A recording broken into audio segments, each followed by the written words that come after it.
Ama namin Diyos na buhay at dakila, Yahweh, Ikaw ang Diyos ni Abraham, Ikaw ang Diyos ni Isaac at Diyos ni Jacob. Ang Diyos namin, Panginoon, na buhay at totoo sa iyong mga pangako. Sa gabing ito, Panginoon, patuloy mo po na pagmasdan ang iyong mga anak sa lugar na ito. Dalangin po, O Diyos, sa patuloy kong buksan, durungawan ng kalangitan, upang dinggin ang bawat panalangin pagsamo ng inyong mga abang alipin. Yahweh, sa amin po pagninilay muli ng iyong mga salita, hinihingi ko po, Panginoon, ang iyong banal na kalooban, ang siyang mahayag sa aming pong kalagitnaan. At dalangin po, Diyos, na sa harapan na ito, Ikaw ang siyang magningning, Ikaw ang siyang mapakinggan, Ikaw ang siyang maranasan ng bawat isa. At sinabi nga po ninyo, Panginoon, ang sino mang mag-iwan ng kanilang tahanan na riyariyan, alang-alang sa iyo sa inyong mabuting balita ay tatanggap ng mga sandang ibayo sa buhay na ito. At sa buhay na darating, tatanggapin niya ang lahat-lahat ng pangako mong biyaya sa mga naglilingkod, sa mga taong nagtiwala sa iyo. At kagaya, Panginoon, ng iyong mga lingkod na narito ngayon, dalangin po na katagpuin mo po ang kanilang mga pangangailangan. Ito man, O Diyos, ay pangangailangan material, physical, at higit sa lahat ay pangangailangan spiritual. Yahweh, iyo pong basbasan ang labit ng iyong abang alipin, upang ang iyong mga salita, O Diyos, na nagbibigay buhay, nagbibigay pag-asa, at nagbibigay kalakasan ang patuloy na maranasan ng bawat isa. At dalangin ko rin, Panginoon, ang mga nanonood ngayon, sila, O Diyos, na sa kanilang tahanan ay abutin ng iyong biyaya, abutin ng iyong pagpapala, anuman ang kanilang mga isinisigaw sa gabing ito. At Yahweh, i-bless mo po ang 4 na sulok ng dako nito, at angkin po namin ang 100% na katagumpayan. Sa iyo lahat ng papuri, parangal, pagsambat, pasasalamat, sa dakila at nag-iisang pangalan ni Jesus, sa ngalan ng Ama, ng Anak, at ng Espiritu Santo. Amen. Purihin ang Panginoon. Kayo po'y meron dalang Biblia, samahan po ninyo ako sa gabi ito at sama-sama po natin pagnilayan ang mensahe ng ating Panginoong Hesus. At sa ating pong pagninilay po ngayon, bilang pagpapatuloy po natin, buksan po natin ang mabuting balita ayon kay Luke o Lucas, Kabanata 6, Talata 17, at tayo po'y tatalon doon po sa Kabanata 20, o Talata 20 hanggang sa mga sumusunod. Yan. Luke chapter 6, verses 17 and 20 to 26. Bumaba si Jesus kasama sila at tumayo sa isang patag na lugar. Naroon ang marami sa kanyang mga alagad at ang napakaraming tao buhat sa Judea at Jerusalem at sa mga bayan sa may baying dagat ng Tiro at Sidon. Pumaroon sila upang makinig sa kanya at pagaling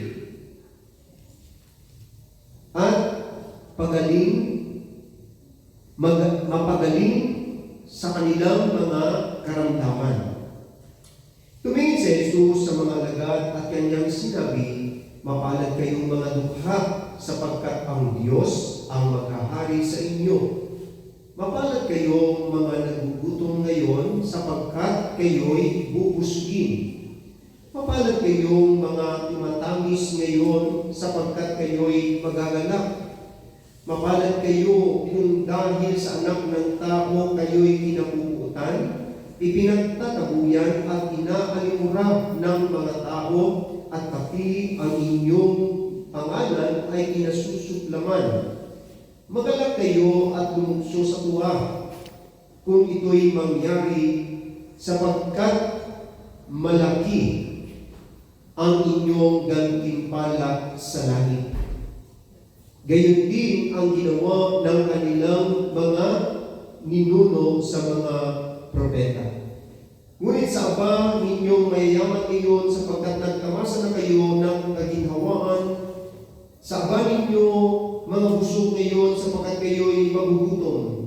Sa aba ninyong nagsisitawa ngayon sapagkat kayo'y magdadalamhati at magsisitamis.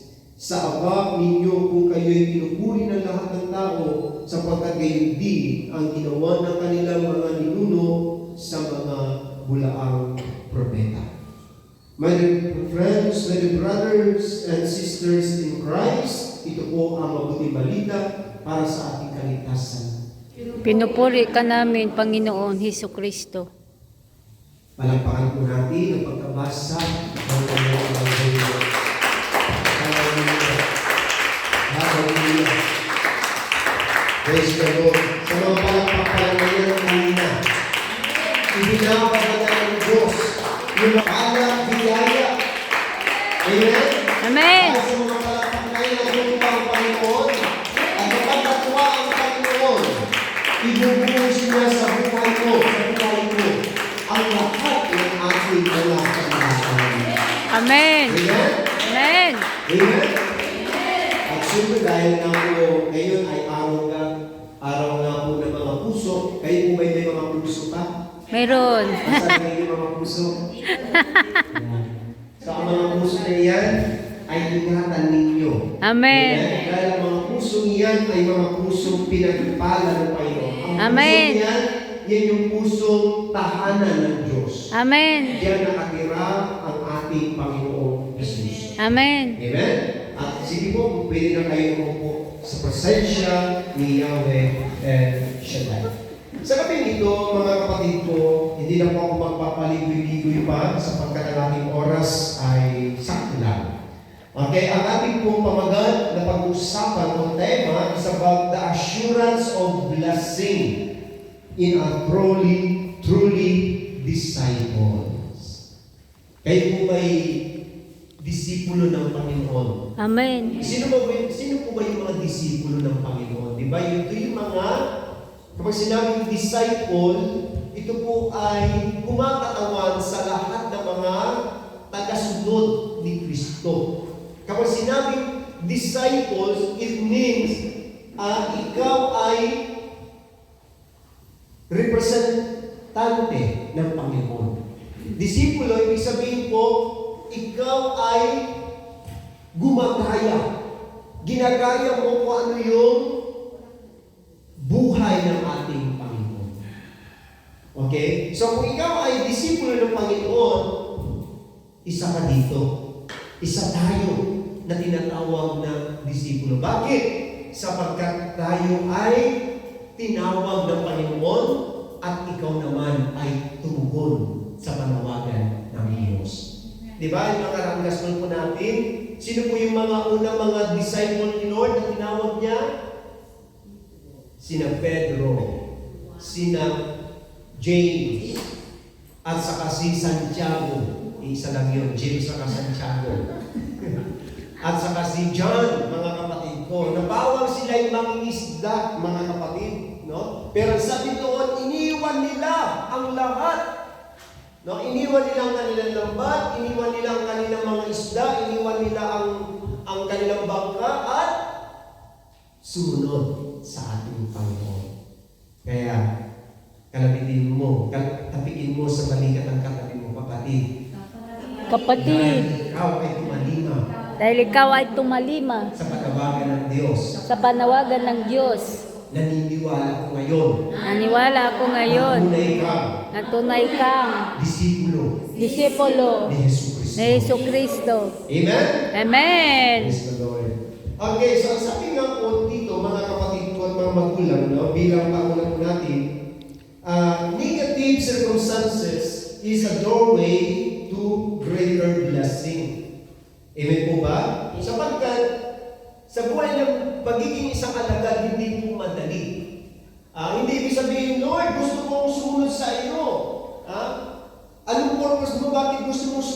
baka inisip lang natin na pag tayo nag-decide to follow Jesus ay puro blessing, puro saya, puro ginhawa, puro sarap lamang ang ating mararanasan. Hindi po. Kaya nga po, ang mga disipulo ng Panginoon ay sila po ay nakaranas ng iba't ibang hirap sa buhay pananampalataya.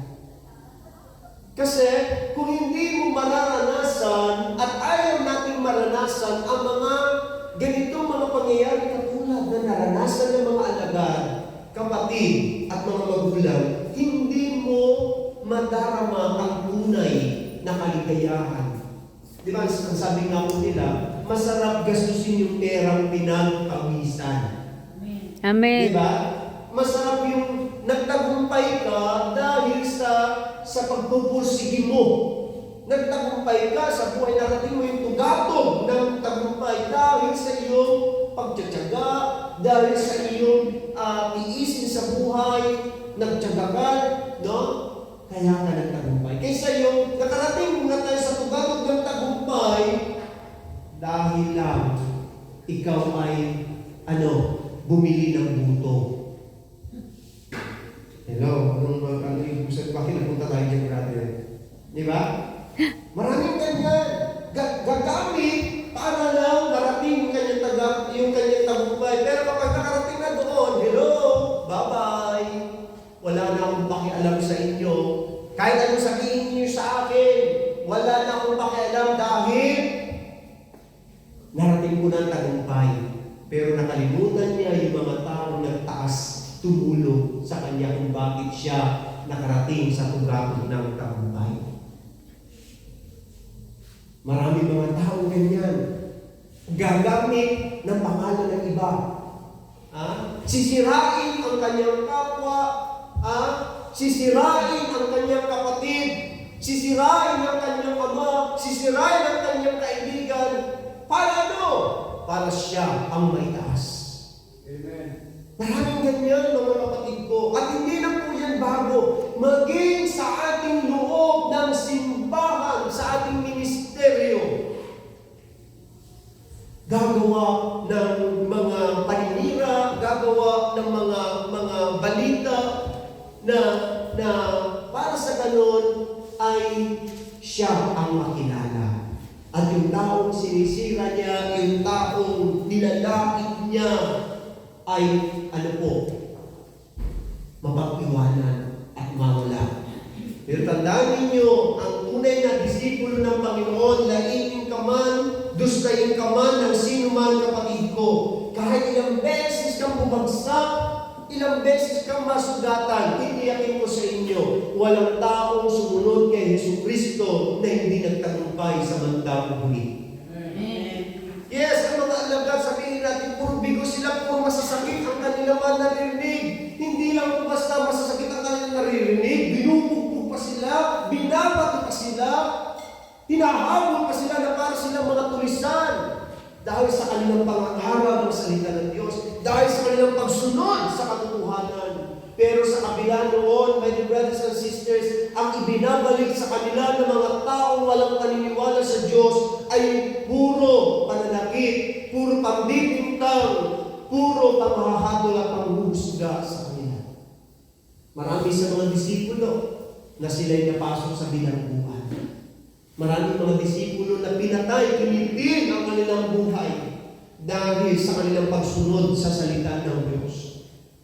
Kaya mga kapatid, sa ating pong pagninilay, the assurance of blessing in a truly disciples of Christ.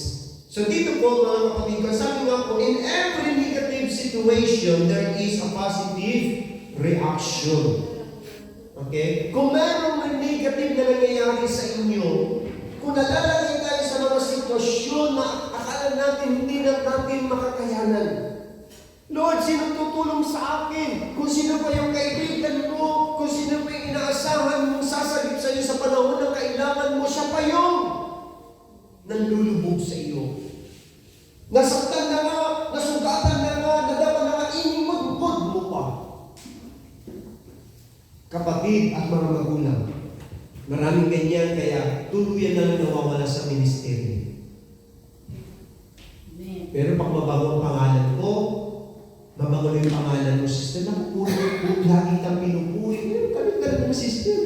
Lalo pag lagi ka nagbibigay ng info sa akin, thank you, sister. Thank you. Pagpala ka, bless you, bless you. Praise the Lord. Ang ganda mo, sister. Naka-vlog, di pang buho mo. Ay, wag ka daw mag-cellphone. Ang ganda ba ng cellphone mo? Pero kapag, ano na, Nagsiselfone pag kasi.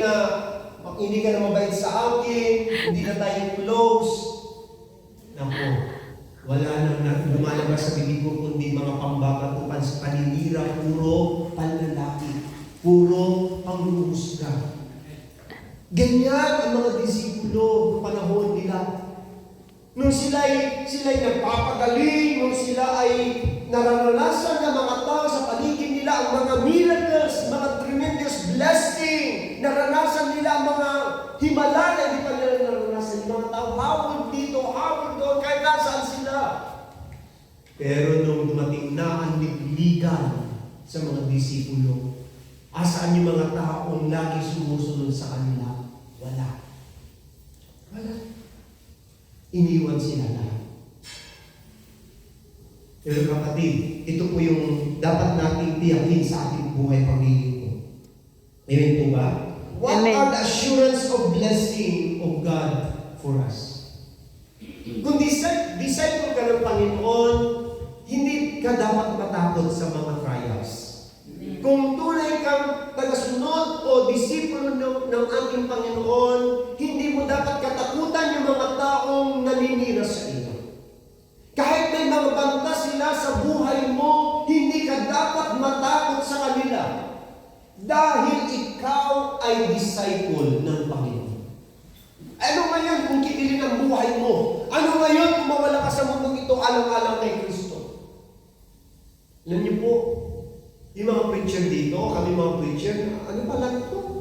Mga kaka-kaka pa lang yung aming pag-preach. Sa ibang bansa, lalo yung sa mga bansa na hindi kinikilala si Kristo, mga kapatid ko, maniwala ka. Maraming mga ngaral na nakakulong. Maraming mga ngaral na pinahihirapan, pinapatay dahil sa kanilang paghahayag ng salita ng Diyos. Sa ibang bansa na hindi kumikilala sa Diyos, nandun sinusunod nila ang mga simbahan, tinitira nila yung mga Kristiyano. Tayo dito. Wala. Mapalag pa rin tayo, my brothers and sisters. Magpasalamat tayo dahil napupuri tayo, hindi tayo nangangamba.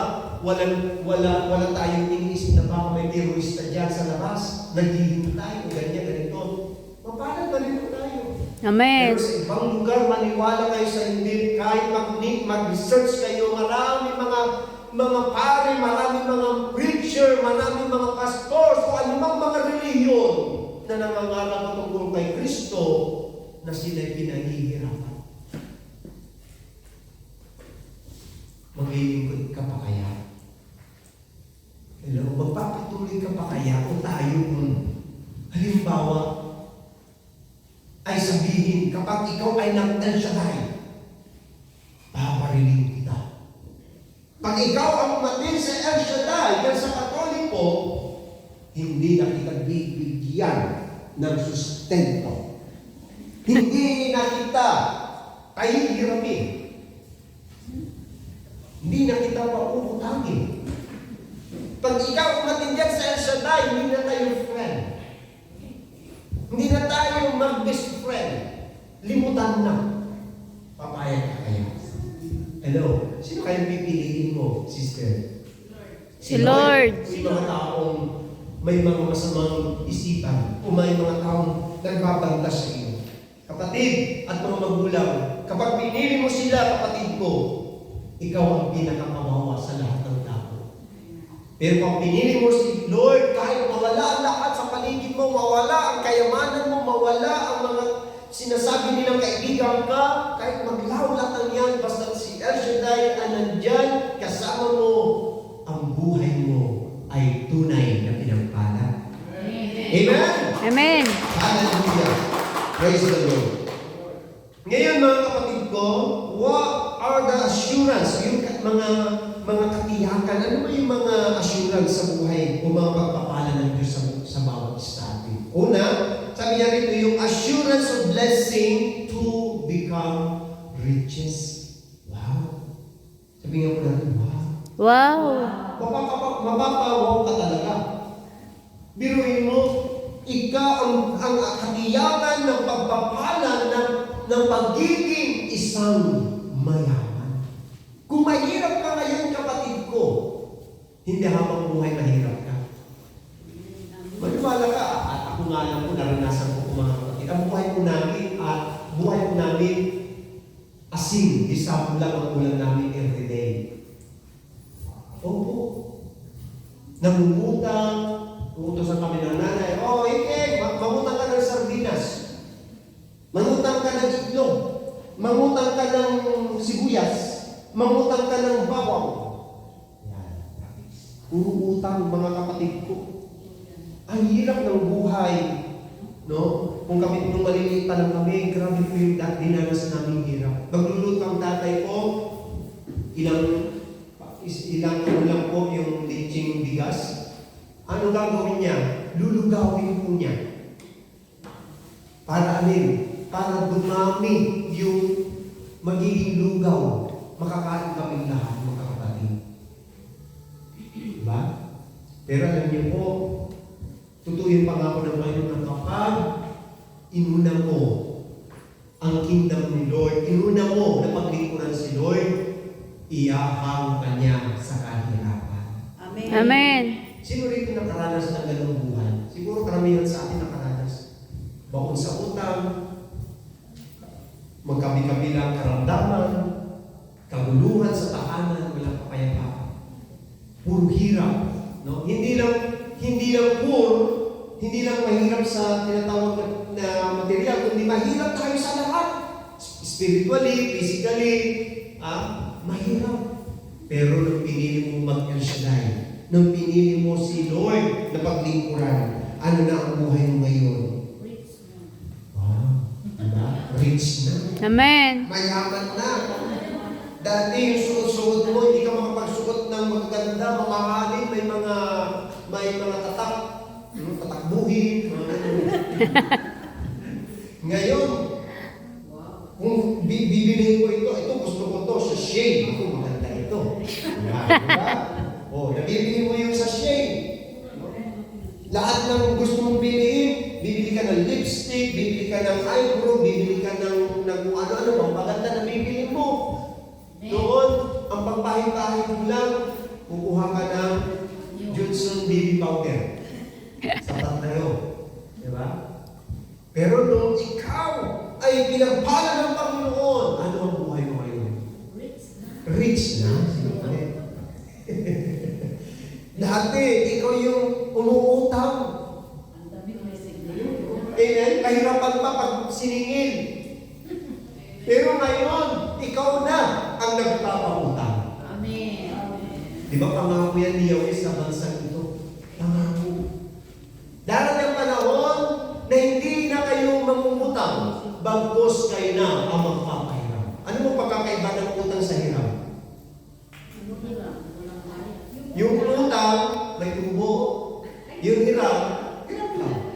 Kung hindi na humiram ka ng 1,000 sa kapatid mo, ibabalik mo ng 1,000. Pero pag utang, may porsyento. Alam niyo po ang bansang Israel, sabi nga ng isang narinig kong disciple, ang Israel lang ang bansang walang utang. Amen. Ha? Bansang Israel, sila pa nagpapautang, sila pa ang tumutulong. Amen. Bakit? Dati sila alipin sa Egypto. Dati sila pinahihirapan. Araw-gabi nagtatrabaho sila, my brothers and sisters, alipin ang mga Israelita. For 40 years, sila'y naging alipin. Sila'y naglalakbay. Saan? Sa ilang. Walang bahay, walang masilungan. Kaya nagsisimatayan sila, nagkakasakit, minutuklo ng ahas, kung ano nangyari sa kanila.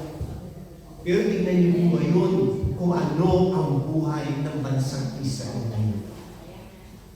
Pero yung pinasok sila ng terorista, kung ilang libo ang pinatay sa kanila. Pero hanggang ngayon nakatindig pa rin ang Israel. Amen. Tumutulong pa rin sila. Why? Pangako yan ng Diyos sa mga taong naglingkod at sumunod sa Kanya. Kaya kung ikaw, tayo, ay susunod at patuloy na maglilingkod kay Yahweh Shaddai, ito yung katiyakan, ito yung assurance ng pagpapala ng Diyos sa atin. Ano sabi niya? Dito po sa Matthew chapter 5 verse 3, Blessed are who are poor, for yours is the kingdom of heaven. Sabi pa niya. Diba? Mapalad po yung mga taong dukha dahil tatamuhin nila yung langit, yung kayamanan sa langit. Kaya kung poor ka man ngayon, poor man tayo, pero dahil ikaw ay naglingkod, pinili mo maging disipulo ng Panginoon, ikaw ay magiging mayaman. Sino rito may mga 20 bahay na sa Pilipinas? 20, grabe na bayad. Sino rito may meron ng 50 cars? Ot, Ano po ba kayo? laruan. Sino po walang pwede mangyari yun? Sino rito na may mga condominium na sa Makati? wala. Hindi nyo pinapangarap? Hindi nyo pinapangarap? Totoo? Sino dito nangangarap na magkaroon ng 3 grados na bahay? Ayaw nyo pa rin? Bahay lang. Ano gusto niyo? Kubo-kubo? Oh, kubo-kubo. Dahil siguro nangarap na yumaman. Amen? Pero sabi nga po ni Father, okay lang yumaman, hindi masamang yumaman. Pero yun na lang yung dahilan bakit ka naglilingkod para lang yumaman. Para lang magkamit na material na bagay.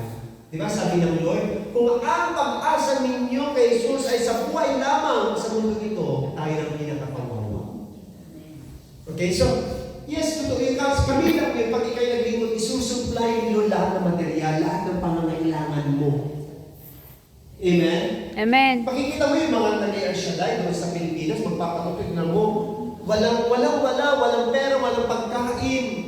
Pero dahil sa kanyang pananampalataya at pagsunod, biruin mo, biglang makikita na lang niya may pera na siya. Mapupulot na lang. Biruin mo, ganun kabuti ang Lord. Si Lord nga di ba yung mga alagad, wala sila may pambayad sa buwis? Ano sinabi ni Lord sa mga alagad? Kay Pedro, pumunta ka doon. Mayroon ka makikita isda. Mayroon ka mahuli isda at kunin mo sa bungangan niya yung coin.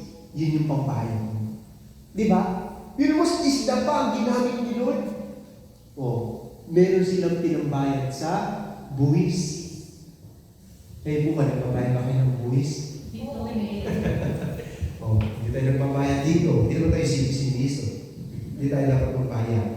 Tama ba? Sino dito nagbabayad ng buwis? Blessing ka rin ni Lord yun. Nakatira tayo rin, hindi tayo nagbabayad. Sa Pinas, nagbabayad. Diba? Yan yung blessing na yun sa atin dito sa bayan ng Diyos. Amen? So Amen. sabi niya, who are the poor? Those who worldly circumstances are constrained, but who look to God for blessing. The poor, on the other hand, are forced to trust in God, since they have no wealth to trust in to tide them over. So, yung daw kung dukha mga kapatid ko, ay yung mga dukha, mas pinili nila ang Diyos, no? Dahil wala silang kayamanan. Okay? Hindi ibig sabihin po na dukha ka, pinagpala ka. Hindi ibig sabihin na pinagpala ka dahil dukha ka. Kasi, sa kabilang banda, maraming mga poor, maraming mga dukha, na dahil sa kanilang karuhan, mas pinili nilang gumawa ng masama. Di ba? Makikita mo niya, nahuli, ng hold up o ng nakaw. Ano sabi niya? Dahil sa kahirapan ng buhay, kaya ako nagawa niyo. Di ba? Kasi yun ang pinili niyang buhay. Pero yung poor, na pinili niya ang maging alagad ni Jesus, yun yung tunay na blessed. Yun yung tunay na riches. Yun yung tunay na riches o pinagpala. Katulad mo, wala man tayong bahay dito, wala kang, nagre-rent ka lang dito. Okay? Binibili natin lahat ng pagkain, gastos dito, gastos doon, walang libre. Pero dahil mas pinili mo ang maglingkod na dapat mag-part-time ka na ngayon, at least merong blessing, merong material ng bagay.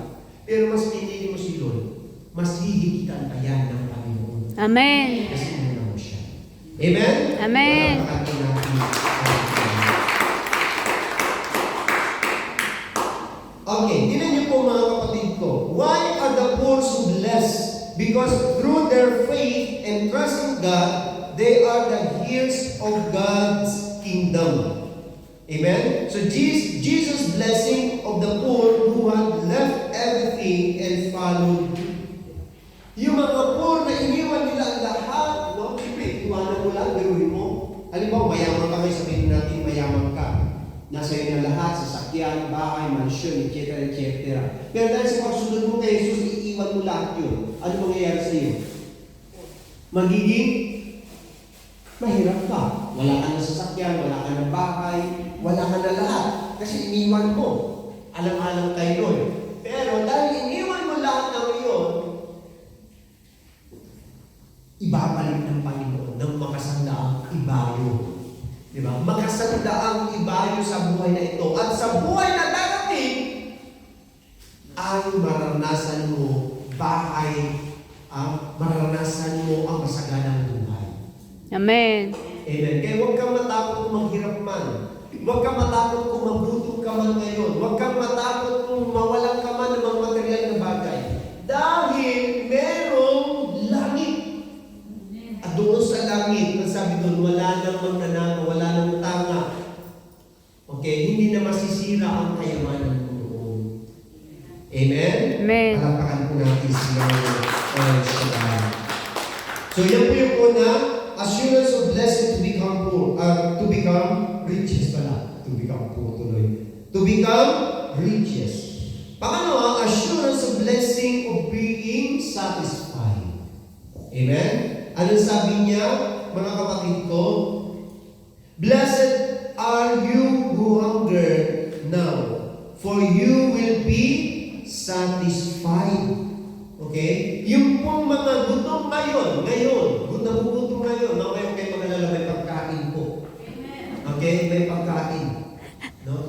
O sister, sino pwede nga mag-order po kayo ng pizza pala doon? Mamaya. Okay, oo, yayaman.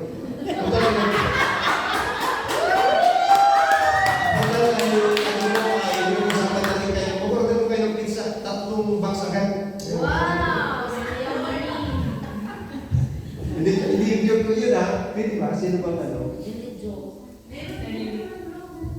Okay? So mag-order tayo mamaya.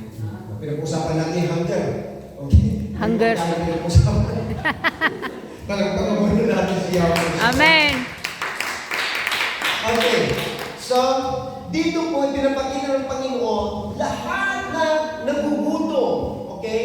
At alam niyo po, sa buong mundo, maraming nagugutom kaysa ang busog.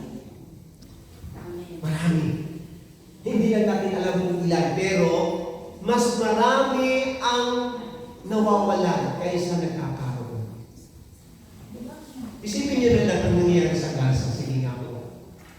Kung hindi susuplayan niya ng ibang bansa, ilang libong tao ang nakatira dyan. Diba? Libo.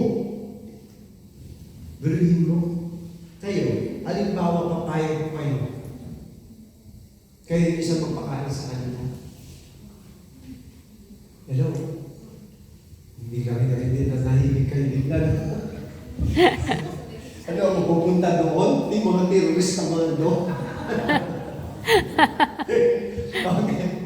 Balikan po natin mga kapatid ko. So, yung mga taong nagugutom, ngayon sabi niya, ay bubusugin ni Lord. Amen. Amen. Kaya gutom tayo ngayon, gutom sa pagmamahal, gutom sa lahat ng ating pangangailangan, gutom sa pag-aaruga ng magulang. Kapatid, dahil panahon, kapag ikaw ay sumunod, naging disipulo ng Panginoon, pupunuan ni Lord kung ano yung kakulangan mo sa buhay. Bubusugin ka ng Panginoon. Amen po ba? Amen. Kaya huwag kayong mag-alala. Kaya gutom tayo ngayon. Mamaya mabubusog kayo sa biyaya ni Yahweh Shaddai. Amen? Amen. Ang sabi niya rito mga kapatid ko, no? To teach you that man does not live on bread alone, but on every word that comes from the mouth of the Lord. Sinabi niya yan sa Deuteronomy chapter 8 verse 3. So, dahil sa salita ng Diyos na ating natatanggap, yun yung bubusog sa ating espiritu, sa ating kaluluwa. The Word of God will satisfy our needs. The Word of God gives us strength. The Word of God gives us life. Kaya nga sabi ng Panginoon, ang mga sinasabi ko ay espiritu at buhay. So, ang lahat na nakikinig ng salita ng Diyos, kapatid ko, bubusugin ka ng Panginoon pagdating ng araw. Yung mga salitang narinig mo ngayon, kapatid ko, yan yung bubusog sa iyo. Halimbawa, tumating sa iyo yung matinding problema. Okay? Dahil yun sa mga salitang narinig mo, dahil yun sa mga salitang tinanggap mo, at isinabuhay mo, pag dumating sa point na ikaw ay nasa bingit ng kamatayan, yun yung bubusog sa iyo. Magpapalakas ka. Like me. Nung ako may nasa critical na kondisyon, walang ibang pumapasok sa isip ko kundi ang salita ng Diyos. At yun yung bumubusog sa aking espiritu na hindi dapat ako matakot, hindi ako dapat paghinaan ng ito. Although nahinang-hina na po ako, maliit na lang yung paningin ko. No? Wala na akong pakiramdam, maliit na akong katawan. Basta bilog na lang na liwanag ang nakikita ko, wala na akong nakikita, wala na akong yung naririnig ko parang paliit ng paliit yung mga naririnig kong boses. Okay? Pero dahil sa salita ng Diyos na pinangahawakan ko, yun yung bumubuhay, bumubusog sa akin. Kaya ako'y nabuhay. Amen? Amen. Amen po ba? Amen. So, nandun po sa atin, sa panahon ng trial, sa panahon ng mga matitinding dahil sa buhay, dahil yung salita ng Diyos na tinatanggap natin, naririnig natin, yan po yung magpapalakas at bubusog sa iyong espiritu upang manatiling matibay ang iyong pananampalataya. Amen? Amen. Walapakan natin siya. Okay, ano pa? Number 3, assurance of blessing to overcome persecution. Amen? Ang sabi niya, blessed are you when men hate you, when they exclude you and insult you, and reject your name as evil because of the Son of God. Ano sabi niya? Mapapalad tayo. Kung dahil sa anak ng tao, mga kapatid ko, sabi niya, tayo'y kinapuputan, at tayo'y pinagtatabuyan at inaanlimuran ng mga tao, at pati mga pangalan natin ay kinasusuklaman. Pero yung mga narinig lang yung pangalan ng Sister Salim,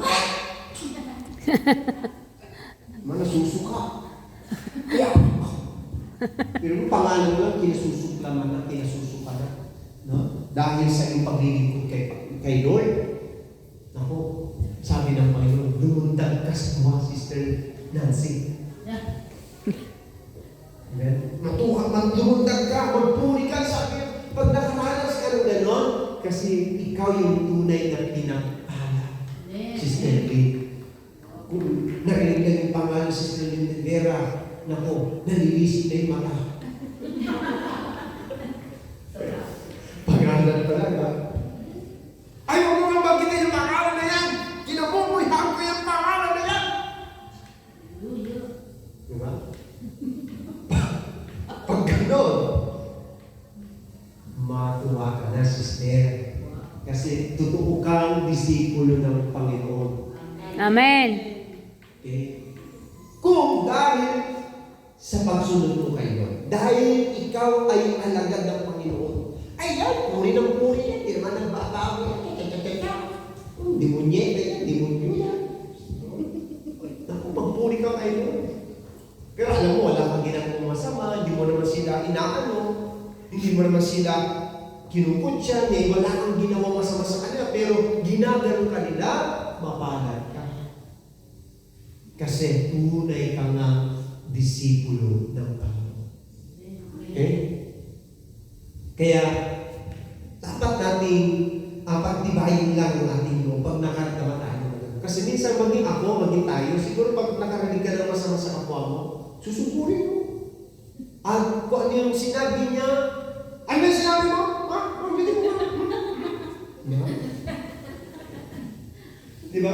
Ganyan kahit tayo yung mga alagad na ng Panginoon, tayo sabihin natin believers tayo. Minsan, pag hindi ka nakapagpigil, naku po, Diyos ngayon po santo. Ako po, aminin ko po sa inyo. Iwan ko ba, basta sa inis ko siguro, naglalakad po kami dyan. No? Biglang may dumaan na babae, hindi naman na nakilala.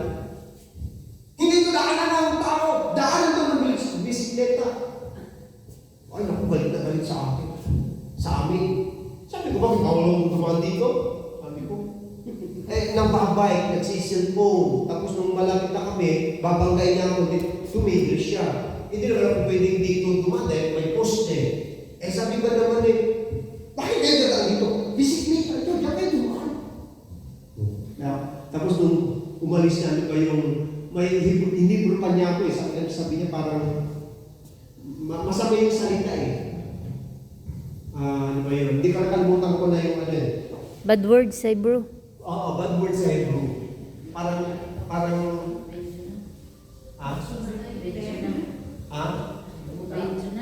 Hindi, meron pa. Great reward.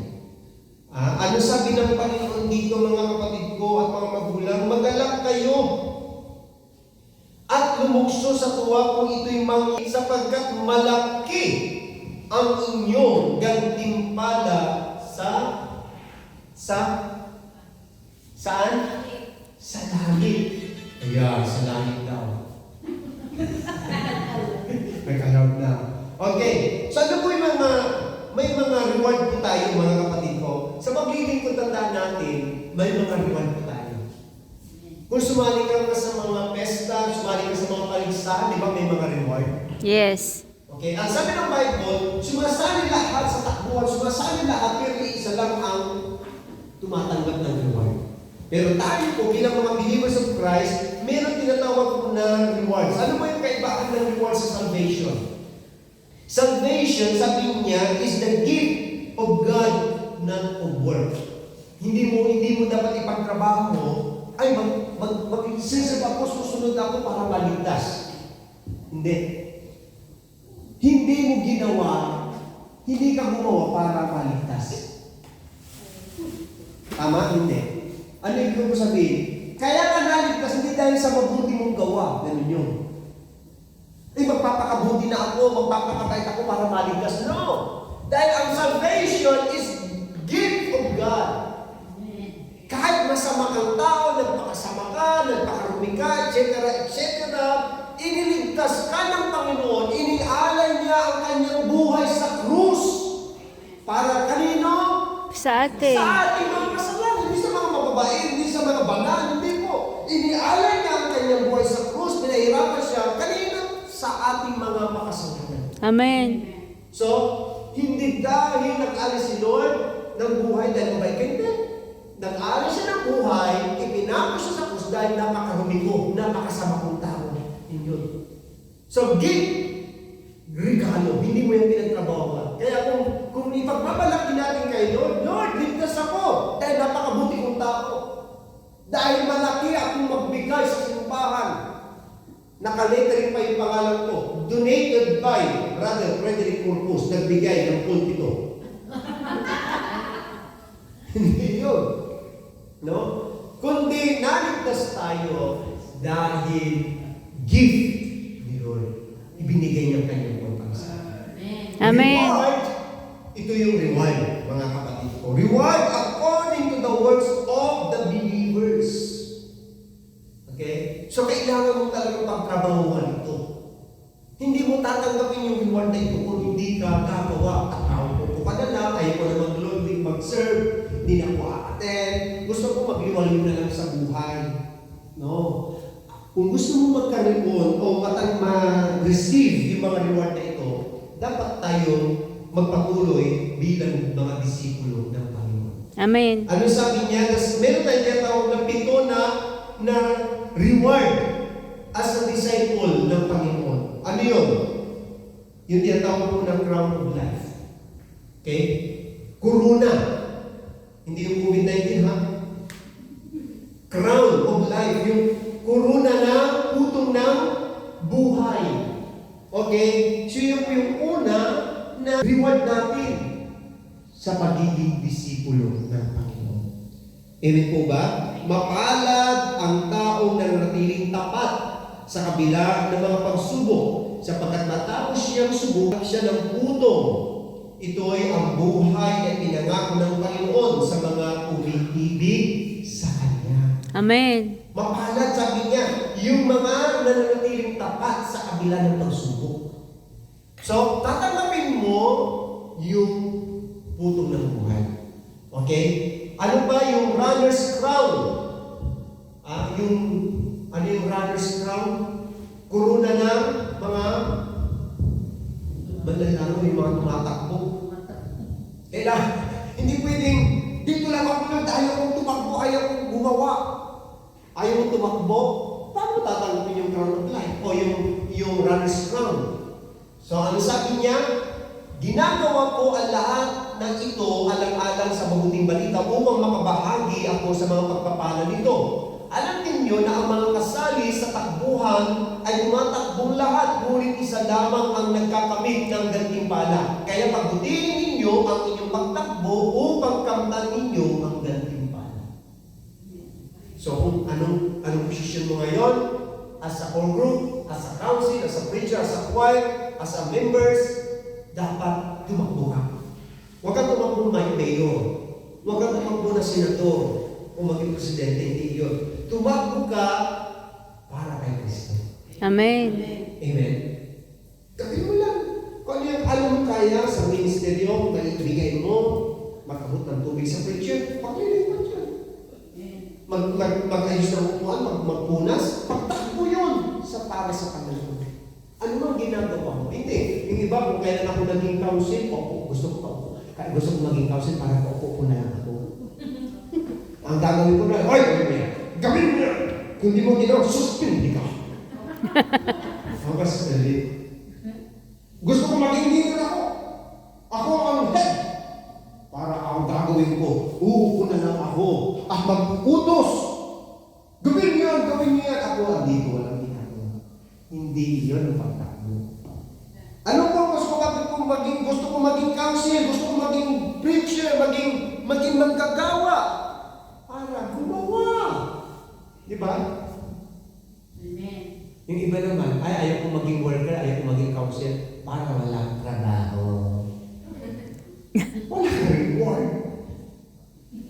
Yung mga council, nagpapakahirap na kumahayo, punta ng Haifa, Jerusalem, El Aviv, nagpupuyat, nagsasakripisyo sila, iniaalay nila ang kanilang lakas, buhay na dapat nagpapahinga, pero maglilingkod, mga preacher. Pero ako, ayaw ko mag-preacher, ayaw ko maging counselor, ayaw ko maging program, ayaw ko lahat. Basta, ayaw ko.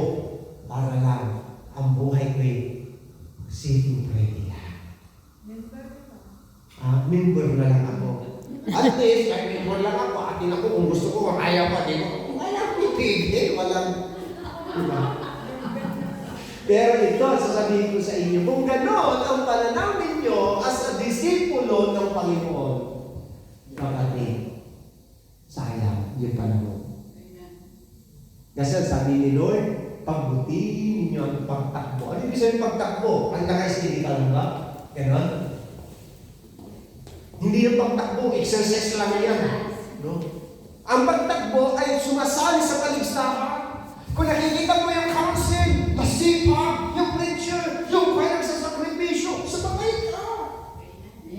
Kung hindi mo kaya gawin, gumawa ka din pa. Makapaglingkod sa Panginoon. Di ba?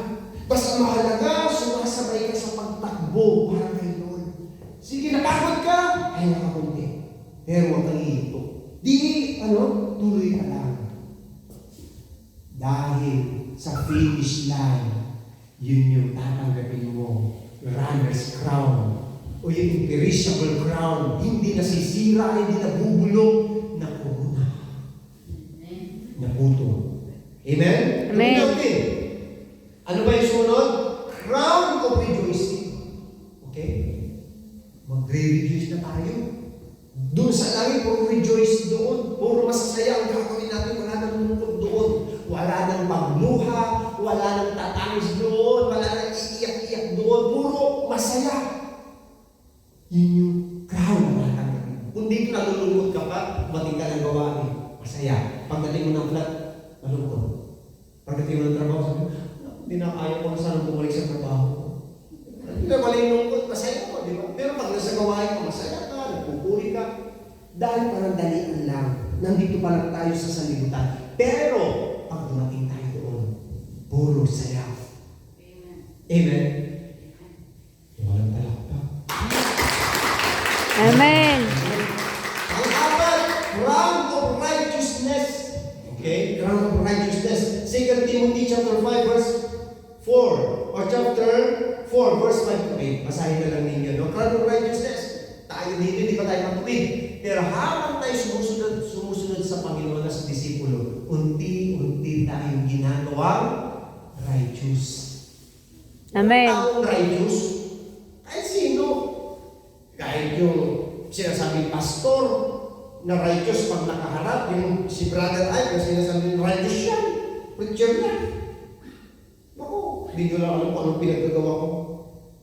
Pag nasa trabaho ko, naku po, nag-iinit ang ulo ko kapag yung amo ko yung do this, do that. Minsan di ko na pipigil ako, sa dyan lang ako. Sinasabi ko rin. Diba? Ay naku po, minsan nung nakaraang linggo, iwan ko lang. No? Siyempre, ipaglalaban ko yung ipaglalaban ko. Diba? Yung karapatan ko. May karapatan tayo. No? Pero the way to mind is dito, siyempre. Okay, so, dito po, no, hindi pa tayo natuwid. Pero habang ikaw nagpapatuloy, unti-unti kang ginagawang righteous ng Panginoon. Hanggang ikaw ay makarating doon sa tahanan ng Diyos.